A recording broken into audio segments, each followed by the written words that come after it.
Welcome to another unboxing video from theplayersaid.com. My name's Alexander, and today we're taking a look at a new 2020 game from Revolution Games, and this is called Corregidor 1945 Return to the Rock.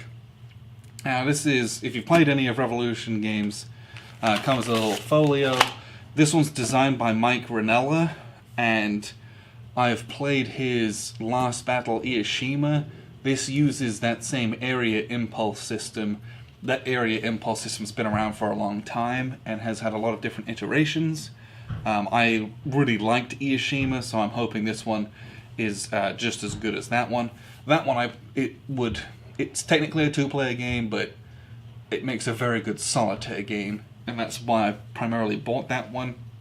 So we'll see how this one plays both two-player and solitaire as well. It's also a really cool topic, because Corregidor was one of those islands that was very heavily defended with those naval guns, but the Japanese bypassed those when taking the island, and then taking it back, there was air landings, and it was strategically, to me, very interesting, the different approaches that were taken to invading forces with regards to this island. So, let's crack it open and see what we've got in here. Alright, so we've got some counters already. Nice little baggie for everything to go in.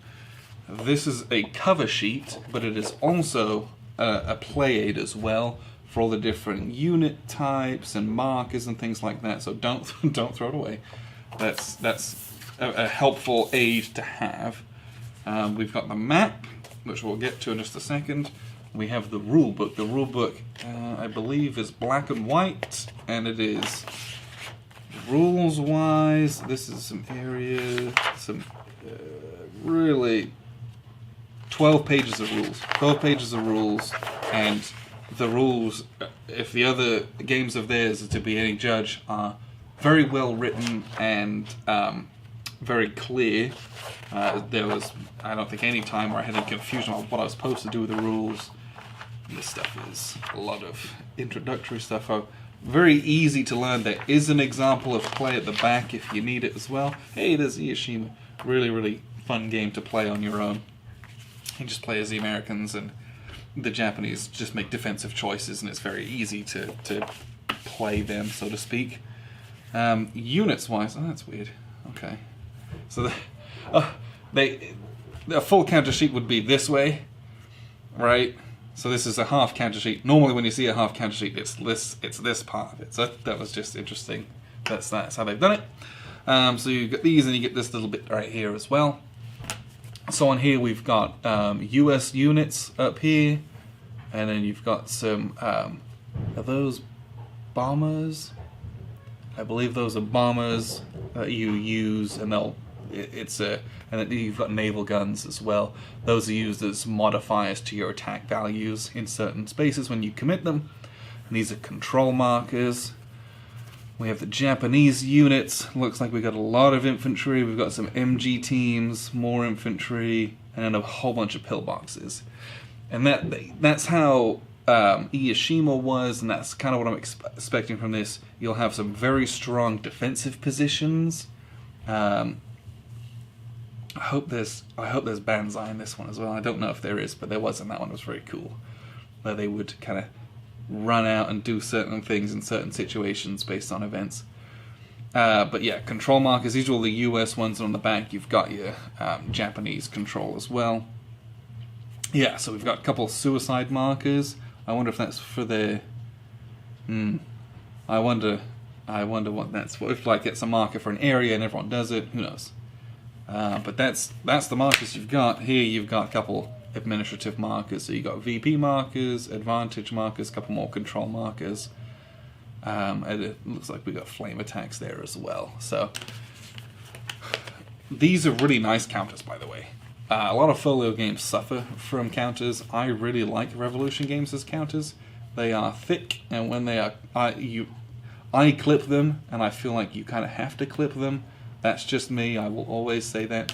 But once they're clipped, they look really, really nice. But they're nice, thick grey core, and they're printed very, very well. They look great. I really like the counters. That's just and aside. So the last thing we've got here is the map. And this is, I believe, 17 by 22. And this is the map. So it's great, again, for solitaire play because it has a small footprint, which for me is always a big deal. It means I can have my desk and computer over here and set it up for lunch breaks. And it plays quickly, so you can do that just over a few days and call it good. So we have our Airborne Invasion holding box. Units move from the Airborne Invasion box to Area 10. So you can have all your stuff here, and they're going to drop right into Area 10. You can tell it's Area 10 partly because it says topside, but these circles have the 10. That's the number of the area. So you have 1, 2, 3, 4, 5, 6, 7, 8, 9, 10, and it goes all the way around the island up to 27. And then this +1 is the terrain defensive modifier. So everything with +1, +2, +3, +4 up here, those are defensive modifiers in that particular area. So this is the map, and you can kind of see, it's just divided up into areas, but the underlay of this isn't just a map that someone drew. It's an old historical map that they've superimposed this new overlay onto.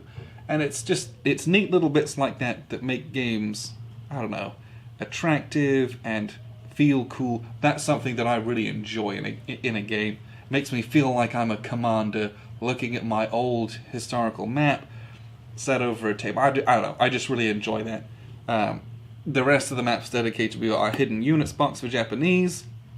So we'll see how that factors into solo play. Usually it's fairly intuitive of what you should do, or you can just, maybe randomly choose within a subset of the best areas of who's in there and where they're going to pop out. This is something that you can make work solitaire-wise, but would be a good two-player component too, where you can try and outfox each other, so to speak. Shore invasion box, so you're going to have guys in here that are going to land into the Black Beach in Area 22. So we're going to do a shore invasion here, and we do an airborne invasion here, probably try and link up and take as many of the areas as possible. We're going to have, looks like, impulse. We're going to have 7 turns to do it, and there's going to be up to 6 impulses in each turn. There might not be 6 impulses. I believe it can end sooner, like you go from day to night, and once it becomes nighttime, you're kind of done for the day. I believe that's how it worked. So that's that. We've got a dead box. It's a little sequence of play. Night infiltration. So this is just for the Japanese. You can see it's printed kind of upside down. Japanese players are going to sit on this side. They got their little rules and box. And then we've got seaborne landing and airdrop landing rules for the American, who's going to sit on this side. And in that way, it's a really, really functional map. I enjoy this a lot. So, let's see. Yep, single-sided. Really great looking components. This is exactly what I would and do expect from Revolution games. They're always just really fun and very well produced, especially for being folio games where it would be easy to kind of cheap out on things. They don't. So this is brand new, available now. Go check it out. I'm excited to play this one. I will play this and probably do a playthrough of this one if I can make it work solitaire within reason. There is a playthrough of the Iishima game on our YouTube channel. You can just search for Iishima and that's what's going to come up. But this is another one of those. I'm excited to play this one, so I appreciate you guys tuning into the unboxing. So this is Corregidor 1945, Return to the Rock from Revolution Games.